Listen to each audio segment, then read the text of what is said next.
अस्सलाम वालेकुम दोस्तों, यहाँ पे आपको अहम और ताज़ा तरीन ब्रेकिंग न्यूज़ से आगाह कर दें कि सांपों की बारिश से बरतानिया में सब कुछ तबाह हो गया है। जी हाँ दोस्तों, अल्लाह का अजाब ना कहा जाए तो और क्या कहा जाए।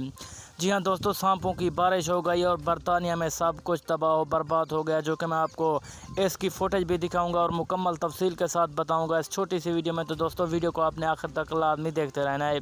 उससे पहले दोस्तों, वीडियो को लाइक करके चैनल को सब्सक्राइब करके साथ दिए बेल आइकन को लाजमी इनेबल कर देना है, ताकि इस तरह की खबरों का नोटिफिकेशन आपको हर वक्त और सबसे पहले मिलता रहे और आप रहें बाखबर। जी हाँ दोस्तों, जैसा कि आप सबको मालूम है कि पूरे यूरोप में बहुत ज़्यादा बारिशें हो रही हैं और इसके नतीजे में बहुत ज़्यादा और बहुत बड़े पैमाने पर सैलाब आ रहे हैं। तो दोस्तों, वहीं पर आज बरतानिया में बहुत बड़ी खबर खोलकर सामने आई कि बहुत बड़े सांप देखे गए और बरतानिया हुकूमत ने भी शहरियों को तंबीह कर दिया है कि वो इनसे बच कर रहे हैं। और इंग्लिश हुकूमत का बहुत बड़ा फैसला भी सामने आया है, जो कि इन सांपों के खिलाफ बहुत बड़े इक़दाम उठाए जाएंगे और इनसे बचने की तदबीर भी बताई जाएंगी।